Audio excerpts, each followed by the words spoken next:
ಮೈಸೂರು ಲೋಕಸಭಾ ಕ್ಷೇತ್ರಕ್ಕೆ ಇವತ್ತು ಪ್ರಧಾನಿ ಮೋದಿ ಎಂಟ್ರಿ ಆಗ್ತಾ ಇರುವಂಥದ್ದು. ಅದರಲ್ಲೂ ಕೂಡ ಮೈಸೂರು ಕೊಡಗು ಲೋಕಸಭಾ ಅಭ್ಯರ್ಥಿಯಾಗಿರುವಂಥದ್ದು ಯದುವೀರ್ ಅವರ ಪರ ಪ್ರಚಾರವನ್ನು ನಡೆಸ್ತಾ ಇರುವಂಥದ್ದು. ಈಗ ಈ ಬಗ್ಗೆ ಮಾತನಾಡಲಿಕ್ಕೆ ನಮ್ಮ ಜೊತೆ ಯದುವೀರ್ ಅವರೇ ಇದ್ದಾರೆ, ಅವ್ರನ್ನೇ ಮಾತಾಡಿಸ್ತಾ ಹೋಗ್ತೀನಿ. ಸರ್, ಇವತ್ತು ಪ್ರಧಾನಿಯವರೇ ಮೈಸೂರಿಗೆ ಬರ್ತಾ ಇದ್ದಾರೆ, ಹೇಗೆ ಅನ್ನಿಸ್ತಾ ಇದೆ ಸರ್? ಎಷ್ಟು ಎಕ್ಸೈಟ್ ಆಗಿದ್ದೀರಾ?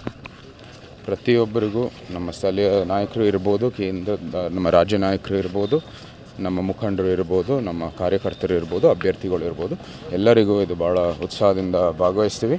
ಮತ್ತು ಇದು ಅತ್ಯಂತ ಸಂತೋಷದ ವಿಷಯ. ಕಾರಣ ಬರೀ 10 ದಿನ ಇದೆ ನಮಗೆ ಸಮಯ ಕೊಟ್ಟಿರೋದು ಚುನಾವಣೆಯ ಕೆಲಸಕ್ಕೆಲ್ಲ. ಸೊ ಆ ನಿಟ್ಟಿನಲ್ಲಿ ಅದು ಶಕ್ತಿ ತುಂಬುತ್ತೆ ನಮಗೆ, ಮತ್ತು ಮಾಡುವ ಕೆಲಸಕ್ಕಾಗಿ ನಮಗೆ ಸ್ಫೂರ್ತಿ ನಮ್ಮ ಪ್ರಧಾನಮಂತ್ರಿನೇ. ಮೋದಿಯವರ ಆಗಮನ ಎಷ್ಟು ಪ್ಲಸ್ ಆಗುತ್ತೆ ಸರ್ ನಿಮಗೆ?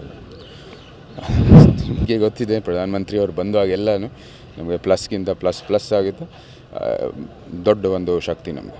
ಸರ್, ಇಷ್ಟು ದಿನ ನೀವು ರಾಜವಂಶಸ್ಥರಾಗಿ ಮೋದಿಯವ್ರನ್ನ ಭೇಟಿಯಾಗಿದ್ರಿ, ಇವತ್ತು ಅಭ್ಯರ್ಥಿಯಾಗಿ ಭೇಟಿ ಆಗ್ತಾ ಇರುವಂಥದ್ದು, ಇದು ಏನು ಡಿಫ್ರೆನ್ಸ್ ಕಾಣಿಸ್ತಾ ಇದೆ ನಿಮಗೆ?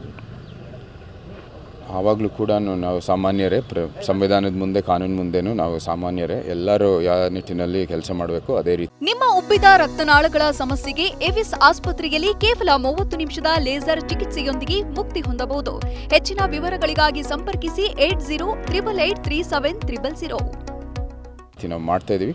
ಇವತ್ತು ಹೌದು, ಅಭ್ಯರ್ಥಿಯಾಗಿ ಅವರಿಗೆ ಮುಂಬರೋ ಕೆಲಸ ಮತ್ತು ನಾವು ಆಯ್ಕೆಯಾದರೂ ಕೂಡ ಅವರೇ ನಮಗೆ ಎಲ್ಲ ಸ್ಫೂರ್ತಿ. ಸೊ ಅದಕ್ಕಾಗಿ ಆ ನಿಟ್ಟಿನಲ್ಲಿ ಅವ್ರು ಬರುವಂಥದ್ದು ನಮಗೆಲ್ಲರಿಗೂ ಬೇಕಾಗಿದೆ, ಮತ್ತು ಅವ್ರು ಕೊಡುವಂಥದ್ದು ಸಂದೇಶ ಮೂಲಕ ನಾವು ಮುಂದುವರಿತೀವಿ. ಇಷ್ಟು ದಿನ ಪ್ರಚಾರ ಮಾಡಿದ್ದೀವಿ ಸರ್, ಜನರ ರೆಸ್ಪಾನ್ಸ್ ಹೇಗಿದೆ ಅಂತ?